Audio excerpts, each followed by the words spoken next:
Assalamu alaikum. Today we will start a next chapter, higher cognitive processes. Before moving on to higher cognitive processes, let's discuss some definitions about cognition. As we all know that cognition is defined as the mental action or process of acquiring knowledge and understanding through thought, experience and senses. Cognition means knowing. It is a knowledge about something. So, cognitive psychology deals with perceptual information, understanding, thinking, and solution of problems. तीन elements आ जाते हैं इसमें: perceptual information, understanding, thinking, and solution of problems. Cognitive psychology असल में एक detailed study है about thinking and its various stages. It deals with the study of how we see the external world, how we gather information about the world, where we store that information, that means memory formation, how our brains sort out this information, how we solve problems, what we think and how we think. ये तमाम topics जो हैं वो cognitive psychology में cover होते हैं. Cognitions हमारे thoughts हैं, मेमोरीज, बिलीव्स हैं, थिंकिंग और कॉन्सेप्ट फॉर्मेशन है. जब हम कुछ मेमोराइज़ कर रहे होते हैं या जब हम कुछ किसी बारे में कुछ सोच रहे होते हैं तो basically we are having cognition. Cognition का मतलब है थॉट और थिंकिंग और नॉलेज. कॉग्निशन में इंफॉर्मेशन रिसीव करना और उसको स्किलफुली यूज़ करना इंक्लूडेड है. कॉग्निशन में हम तमाम साइकोलॉजिकल प्रोसेसेस को स्टडी करते हैं, जैसे कि sensation, perceptual organization, attention, consciousness, learning है, मेमोरी है, concept formation, thinking, imagination, retrieval, recognition, language formation, intelligence and emotion. तमाम साइकोलॉजिकल प्रोसेस बेसिकली हमारे हायर कॉग्निटिव प्रोसेसेस होते हैं जिसमें कॉग्निशन इन्वॉल्व है. Cognitive processes actually are higher level of functioning. ये हमारे ब्रेन की हायर लेवल फंक्शनिंग है जिसमें language, imagination, perception, planning, problem solving, language formation included है. acquiring knowledge and utilization of that language skillfully is also included in higher cognitive process. हमारे environment से जितनी भी इंफॉर्मेशन हम रिसीव करते हैं वो सारी की सारी हायर कॉग्निटिव प्रोसेसेस से होती हुई हमारी डेली लाइफ में इस्तेमाल होती है. सो हमारे तमाम कॉग्निटिव प्रोसेसेस जो हैं वो डिपेंड करते हैं on perception, learning and memory. ये प्रोसेस जितने भी हैं सब इंतहाई कॉम्प्लेक्स हैं और कॉम्प्लिकेटेड हैं. कॉग्निटिव मॉडल जो है उसको हम इंफॉर्मेशन प्रोसेसिंग मॉडल भी कहते हैं.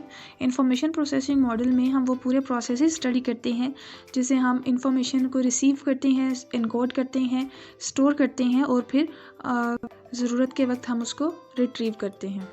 प्रॉब्लम सॉल्विंग भी हमारे कॉग्निटिव प्रोसेसेस का एक हिस्सा है.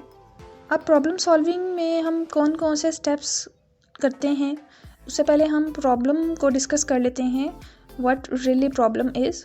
A problem refers to a situation in which a marked difference exists between the present and expected condition of the individual, and the individual is unable to find a way out. Problem उस situation को कहते हैं जिसमें एक individual की present condition, present state और expected state में एक ख़ास, एक मार्क्ड डिफरेंस मौजूद हो और इंडिविजुअल उस पॉइंट तक पहुंचने में जो एक्सपेक्टेड कंडीशन है उस तक पहुंचने के लिए उसको मुख्तलिफ़ तरीक़ों से गुजरना पड़े, लेकिन वो इन रास्तों को ढूंढने में नाकाम रहे. बेसिकली वो जिस गोल को अचीव करना चाह रहा है उसको कैसे अचीव करना है वो ये जान नहीं पा रहा कि वो वहाँ तक किस तरह से पहुँचे. यानी आपके पास तमाम फैसिलिटीज़ भी मौजूद हैं, आपको तमाम रास्ते भी पता हैं, लेकिन एग्जैक्ट आपने जिस रास्ते से वहाँ तक पहुँचना है वो आपको नहीं पता. On contrary, when our goals and existing situation are clear and we know what to do and how to accomplish it, such a situation is not called a problem. जब आपको क्लियरली अपने गोल्स पता हैं, आपको उन goals को achieve करने के लिए जो स्ट्रेटजीज़ आप यूज़ करोगे वो भी आपको पता है, हर चीज़ की आपको क्लैरिटी है, तो ऐसी सिचुएशन को हम प्रॉब्लम नहीं कहते. प्रॉब्लम तब अराइज़ होता है जब आपको एक्सपेक्टेड कंडीशन और प्रेजेंट कंडीशन में एक मार्क डिफरेंस मौजूद है और आपको नहीं पता चल रहा कि आप अपनी एक्सपेक्टेड कंडीशन तक, आपने जो गोल अचीव करना है उस तक आप किस तरह से पहुंचोगे. अब यहाँ पर जब कोई प्रॉब्लम अराइज होता है तो यहाँ पे एक इंडिविजुअल का जो बिहेवियर है, that behaviour reflects the effort to solve problems. अगर आप अपनी इनिशियल स्टेज से फाइनल गोल तक, फाइनल स्टेज तक पहुँचना चाहते हो तो आपके बिहेवियर में उन एफ़र्ट्स को देखते हुए कोई भी रिफ्लेक्ट कर सकता है कि आप अपने प्रॉब्लम को सॉल्व करना चाहते हो। यानी आप एफ़र्ट्स कर रहे हो, आप कोशिश कर रहे हो कि आपकी प्रेजेंट कंडीशन चेंज हो जाए, और जो आपने सोचा है, जो आप करना चाह रहे हो, जो गोल आप अचीव करना चाह रहे हो, वो उसके लिए आप कोशिश कर रहे हो। वो एफ़र्ट्स जो कि आप अपनी प्रेजेंट और एक्सपेक्टेड कंडीशन को रिमूव करने के लिए, आप अपनी प्रेजेंट सिचुएशन से एक्सपेक्टेड कंडीशन जहाँ तक आप पहुँचना चाहते हो, उस गोल तक पहुँचने के लिए जो आप एफ़र्ट्स कर रहे होते हो, उन एफ़र्ट्स को सोल्यूशन ऑफ प्रॉब्लम कहा जाता है, या वो स्ट्रेटजीज़ जो हैं उसको हम सोल्यूशन ऑफ प्रॉब्लम कहेंगे। हर प्रॉब्लम में जो है 3 एस्पेक्ट्स होते हैं। फर्स्ट इनिशियल स्टेज है, आपकी इनिशियल कंडीशन आपकी जो है, the situation that is perceived now is called the initial state. Second is goal state, वो पॉइंट जो आप अचीव करना चाह रहे हो, जो आप अकम्प्लिश करना चाहते हो। It refers to the condition that the individual wants to achieve.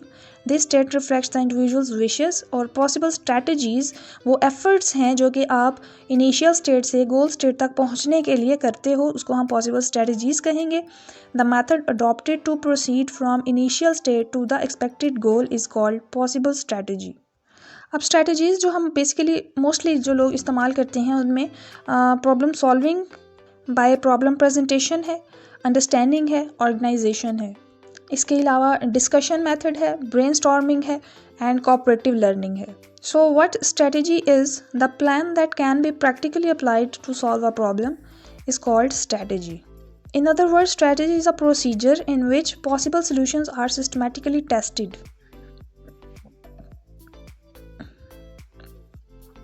So the correct and acceptable solution may be verified. Now we will study cognitive processes or operations involved in problem solving. पहला operation जो आपके course में include है that is brainstorming, second is discussion and third is cooperative learning. Brainstorming का मतलब क्या है? असल में ये unhindered expression of the thoughts है।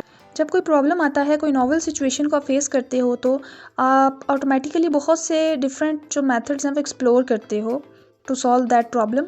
उनमें से कुछ जो सॉल्यूशंस होते हैं वो लॉजिकल होते हैं और कुछ जो हैं वो इलॉजिकल होते हैं।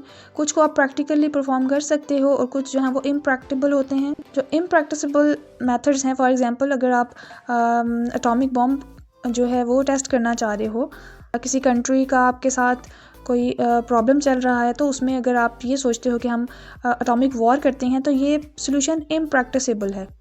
तो जितने भी logical, illogical, practicable and impracticable strategies होती हैं, उन तमाम को अनहिंडर्डली आप जब एक्सप्रेस करते हो उसको हम ब्रेनस्टॉर्मिंग कहेंगे। उनको हम कंबाइन कर लेते हैं, तमाम प्रोसीजर्स, तमाम स्ट्रेटजीज़ को इकट्ठा कर लेना, उसको हम ब्रेनस्टॉर्मिंग कहते हैं। इसमें इंडिविजुअल के माइंड में जितने भी सॉल्यूशंस आते हैं वो तमाम सॉल्यूशंस को वो लिख लेता है बग़ैर चेक किए, विदाउट एनी चेक जो है वो तमाम थॉट्स को नोट कर लेता है। उसके बाद इन तमाम थॉट्स को एनालाइज किया जाता है और उनमें से कोई एक फ़ाइनल सॉल्यूशन जो है वो आइडेंटिफाई हो जाता है। ब्रेनस्टॉर्मिंग असल में हम कह सकते हैं कि it is a storm of thoughts, और उसके बाद हम इन थॉट्स को एनालाइज कर लेते हैं। सेकेंड मेथड है डिस्कशन मेथड, कॉमन टर्म है डिस्कशन। डिफरेंट एस्पेक्ट्स के बारे में आप जब अपने ओपिनियंस देते हो, प्रॉब्लम को आपने कैसे सॉल्व करना है, तो उन ओपिनियंस को आपने डिफेंड करना होता है। एक मीटिंग ऑर्गेनाइज की जाती है और उस मीटिंग में जब आप अपने सॉल्यूशन प्रेजेंट करते हो तो आप उन सॉल्यूशंस को डिफेंड भी करोगे। आपसे आर्ग्यूमेंटेशन की जाती है और आर्ग्यूमेंटेशन के बाद आप दलाइल के साथ अपने उस सॉल्यूशन को मनवा सकते हो। आप जब अपना ओपिनियन सामने रखते हो तो उसके बाद आप के साथ आर्ग्यूमेंटेशन की जाती है और उन आर्ग्यूमेंटेशन में आप अपने सॉल्यूशन या अपनी स्ट्रेटजीज़ को डिफेंड करते हो, उन ऑब्जेक्शंस को ओवरकम करते हो, और इस तरह से अगर आप ओवरकम कर लेते हो तो आप वाला जो सॉल्यूशन होगा वो एक्सेप्टेबल होगा। इस तरह से आपस में डिस्कस करके हम बहस मुबाहसा करके एक प्रॉपर वे में परफेक्ट सॉल्यूशन ला सकते हैं। थर्ड है cooperative learning. It means cooperation in learning, helping others with the solution of problems called cooperation. Cooperation से हम एक दूसरे की मदद करते हैं प्रॉब्लम सॉल्विंग में। इस तरह से जो हमें देख रहा होगा उसको भी हेल्प मिल जाएगी किस तरह से उसने अपनी प्रॉब्लम्स को सॉल्व करना है। अगर हमें सिमिलर प्रॉब्लम को फेस करना पड़ता है तो हम अपना एक्सपीरियंस दूसरों से शेयर करते हैं। इस तरह से एक चेन की फॉर्म में हम हेल्प करते रहते हैं। तो एक दूसरे से कॉपरेट करना जो है ये इस्लामिक पॉइंट ऑफ व्यू से भी देखा जा सकता है। सो ये सब कॉग्निशंस के बारे में था, प्रॉब्लम सॉल्विंग। अब तक हमने क्या कुछ पढ़ा? कॉग्निशन एक मेंटल एक्शन है, नॉलेज है, थिंकिंग है। इसके अलावा कॉग्निटिव प्रोसेसेस हमने पढ़े जिसमें problem solving, judgement, remembering, brain में लैंग्वेज फॉर्मेशन, इमेजिनेशन आ जाती है। तमाम लेवल्स जो हैं हमारी फंक्शनिंग के, हायर कॉग्निटिव प्रोसेसेस है, परसेप्शन है, प्लानिंग है, ये सब हमारे हायर कॉग्निटिव प्रोसेसेस में इंक्लूडेड हैं। इसके बाद हमने प्रॉब्लम के बारे में डिस्कस किया। प्रॉब्लम एक ऐसी सिचुएशन होती है जिसमें इनिशियल और फाइनल गोल के दरमियान में प्रॉब्लम्स होती हैं। आपको नहीं पता कि आप कौन सा रास्ता चूज़ करो, तो उस सिचुएशन को, ऐसी स्टेट को हम प्रॉब्लम कहते हैं, जब आपके पास क्लियरली कोई सोल्यूशन मौजूद नहीं होता। उसके बाद हमने कुछ कॉग्निटिव प्रोसेसेस को डिस्कस किया जिसमें डिफरेंट ऑपरेशंस हैं टू सॉल्व प्रॉब्लम, जो कि डिस्कशन है, ब्रेनस्टॉर्मिंग है एंड कोऑपरेटिव लर्निंग है। नेक्स्ट लेक्चर में इंशाल्लाह हम इंटेलिजेंस और डिफरेंट इंटेलिजेंस टेस्ट स्टडी करेंगे।